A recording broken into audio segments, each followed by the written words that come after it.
Okay, we've done a little groundwork with Action.Jackson here and got him settled out and paying attention a little bit. So we've got the bridle on him now. I left the rope halter on underneath. I made a little set of reins out of that so I can hook it over the horn in case he really gets to going. He wants to get his head down. This will help you keep his head up without having to pull on him a whole lot. And it'll also give me a little better control so that I can work with one rein and keep my hand on the night latch if I need to. So we're going to get on him here. We're going to just do a little punching around at first and kind of build him into things and see how things work, and then we'll go from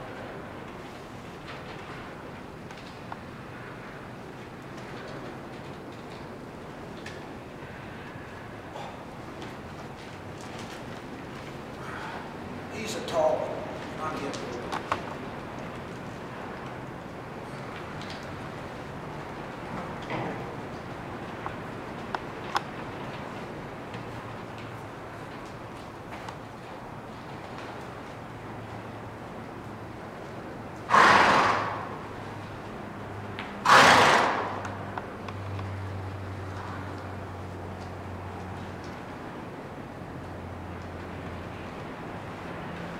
First thing I do when I get on a horse that I haven't been on in a long time or one I don't know, so I want to make sure that I can get that band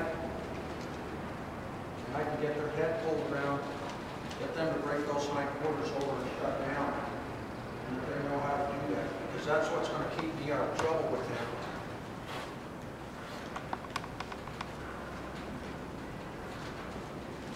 That's what's going to keep me out of trouble with him if he goes to get mad.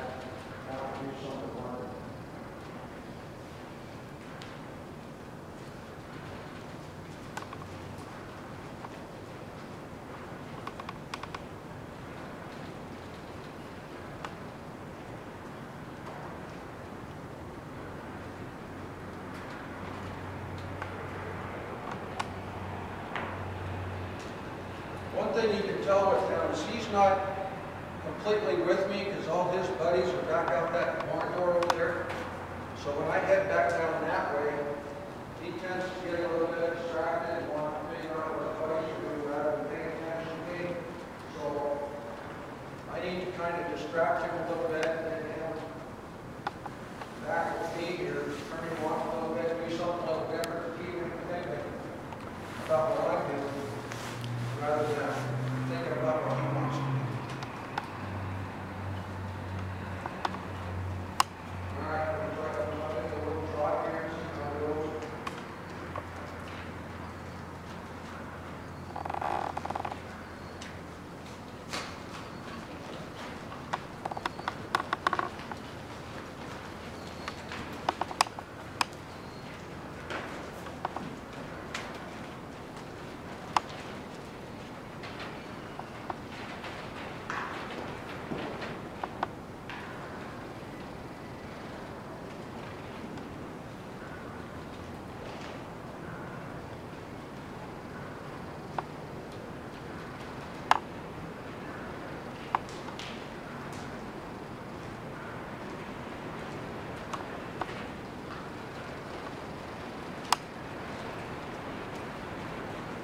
This horse has been rode Western and English, so there hasn't been a whole lot of real consistency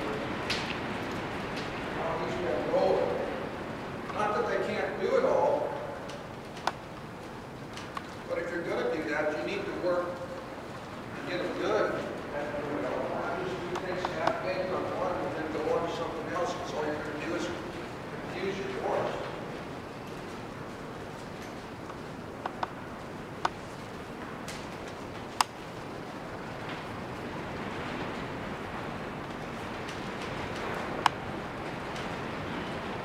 Kind of build up his speed a little bit here, not asking to go into a low point off the bat. Just want to see it a little better. And when he's ready to go into a low, then we'll do it.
found out over the years that you don't really believe everything that an owner tells you about their horse, what he's doing wrong or what he's doing right. I learned to take that all with a grain of salt these days and kind of form my own opinion on these guys, because more often than not, whatever they tell you is either going to be a lie or not quite correct to start with. So that's kind of the way I look at it. From what I can see of him, he's a little bit disjointed, and he's probably had some issues with people getting a little bit too carried away with him and not allowing him to settle into a good place and figure things out and trust the person that's riding him. If you're a little bit unconfident on a horse and you get yourself into a spot where you can't handle things, that tenseness is going to filter right down through your blood into this horse's back. And they're going to feel that, and with a horse like this that's a little bit on the side, has a little bit of a tendency to get himself spooled up, that's just going to make things worse.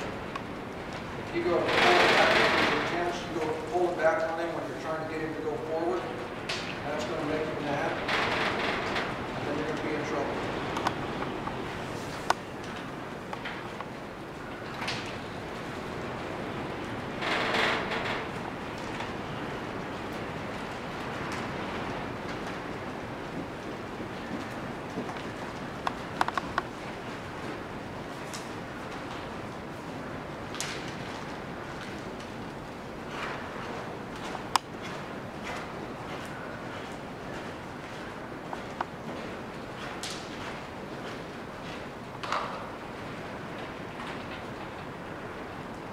See right there on that last little lope I did, he got his butt a little cattywampus for whatever reason. I think part of that is because of his English riding. They have a tendency to want to get him all collected up and pull back on trains like this, and then you gouge the spurs into him and ask him to take a lope. And I think that's a little bit of a residual thing like that. But once he figured out that he's got his head and he can relax, he just go into it.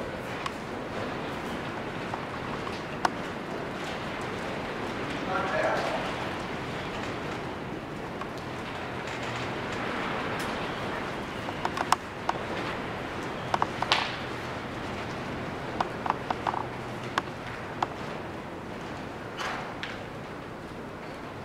I don't know if you picked up that flying lead change right there, and I'm not really concerned about it. I'm not trying to make it look fancy. All I'm trying to get him to do is relax, slope, and move his feet and not get upset about it. So if he picked up a flying lead change, it's not because I'm trying to look like a wild horseman or something. It's just because I'm trying to get him to do different things and turn different directions without falling down and be safe about it. We're going to end the video right there. I'll probably ride him a little bit more today. But I think you get the idea of how to check out a horse that might have some problems. Have a good one.